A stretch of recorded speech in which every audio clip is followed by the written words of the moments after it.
Hey YouTube, Prof Sales coming at you with another video, and today's video is about how to prep and plan a sourcing trip. I am actually getting ready to go on a sourcing trip tomorrow that's going to take me out of town. I'm going to be hitting numerous stores looking for Amazon and eBay items, and my lovely girlfriend is going to be joining me as well, so we're going to be doubly efficient, and we're really looking forward to it. So I thought I would take this time to make a video about what's important in terms of planning a sourcing trip. And I think there are 5 major tips that I have here that will help you plan your next sourcing trip. Whether it's a trip out of town or maybe you're just running out to a few stores, it's always good to have these things in mind. So let's get right to it.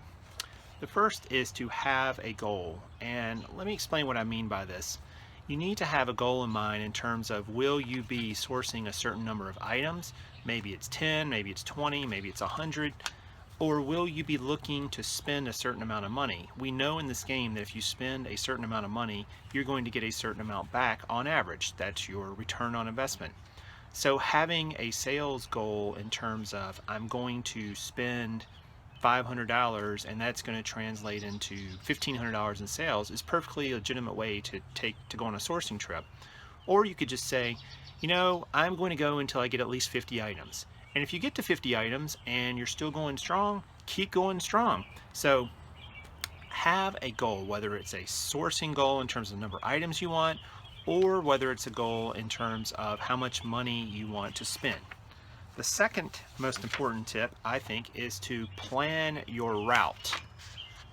Planning your route is key in this because you need to think about where you're going, what stores you're likely to hit, what stops, what yard sales, what estate sales, what thrift shops, wherever you're going, and plan your route. If you plan your route, you can do it very efficiently. There's lots of online sites where you can go on and plan your route. You can put in the stops you want to take, and it will tell you the most efficient way to go from stop to stop. Time in between stops is inefficient time. It's time when you're not making any money. So the less time you spend going between stops, the more money you can make, the more efficient your route will be. So take the time to plan that. The night before, a few nights before, we've actually planned, I think, to hit at least 12 to 14 locations. And we went ahead and put those into MapQuest to do the map so that it would show us the quickest way to go to all those routes. Now, if something happens along the way, you may want to change your mind and, go here, go there. That's fine, but at least have the route in mind before you hit the road. The third tip I'd like to share with you guys is you need to prep your vehicle and cooler and or phone. So we all use phones in the reselling business. It's important that you have your phone charged. It's important that you bring chargers with you. I even have a little portable battery charger that can charge my phone up to 4 times on one charge. So that if I'm out somewhere where there's no power, I'm able to charge my phone. Our phones allow us to scan things, look things up, so it's very important to have those with us and have those ready to go.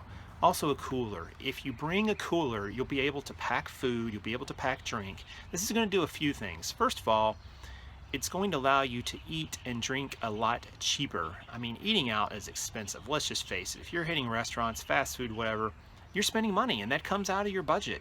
That comes out of your sourcing money. You're already spending money on gas. You don't want to waste any more on food. Secondly, you can spend less money, of course, but you could also get a more nutritious lunch, dinner, breakfast, snacks, whatever. You can pack whatever you want. Throw a bunch of ice in that cooler, throw in some fruit, throw in, some protein bars, some protein drinks, whatever floats your boat, and you'll have it right there in hand. And the third thing is it allows you to be efficient. You don't have to stop to go to a restaurant. You don't have to stop to go somewhere. You've already got the food available to you. So definitely pack a cooler. It's important. The fourth tip I have for you is to plan for your listings. So let me explain what I mean by this. You're going to have a bunch more items coming in after you go on the sourcing trip. It might be 50, it might be 100, who knows.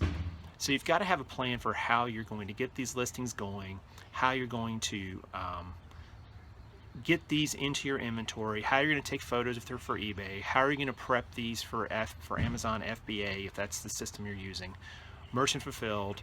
You've got to have a plan. And by plan, I don't mean, hey, I'll get to it when I get to it. That's not a plan. That's putting it off. What you really want to do is set up a hard concrete goal of I'm going to get these listed in the next 2 days. I'm going to have these shipped off to Amazon 48 hours from now. Whatever the plan is, doesn't matter. Come up with a plan. That way you hold yourself accountable. Write it down, look at it again, look at it after you're done with your trip. It'll still be there waiting for you. You'll know then that, hey, this is when I'm going to have time to get these items listed. And if you have more items than you thought you were initially going to have, and you can't get it done in the time frame you thought, hey, that's a great problem to have. You got more inventory, so you're going to make more profit. But at least have a plan to get it started. And the last tip I have is your mental frame of mind. You're going sourcing for your business. You're going to run into issues. You're going to run into stores and locations that don't have a lot of items. You're going to run into traffic, construction zones, other shoppers, other resellers, finding items that just aren't really going to cut it for your business. A store you go in and it's just not very good. This is part of the business. You've got to have the right frame of mind to say this is expected, this is going to happen. There's no reason to get mad about it. There's no reason to get upset. It's just part of being in this business. If you keep that mental framework, then when all these things happen to you, you won't let them destroy you and hurt your productivity. So it's important to have the right mental state when you go on these sourcing trips, because they get tiring, it's a grind, and there's going to be a point when you're out there and you go, man, I'm just done. But if you haven't hit your goals, keep pushing on, go to another store, go to another 2 stores, let's go somewhere you haven't even gone before, a type of store. Keep pressing on, and if you hit your goals and you're not tired and you've got plenty of energy, keep going. That just makes it easier the next time. So have the right mental framework is very, very important. So with all these goals in mind and all these tips, you should be able to plan a very successful sourcing trip. I hope that they're helpful to you. I'm excited about this trip. We're actually going to be driving out of town to another city, and there's lots of stores and opportunities there, so we're really excited to see what those stores will offer. And it's a lot of fun to go on trips and see new places. So there's no reason to dread a sourcing trip. Make it about business, but you can also make it about experiencing somewhere new, seeing new things, and of course finding great new items to sell.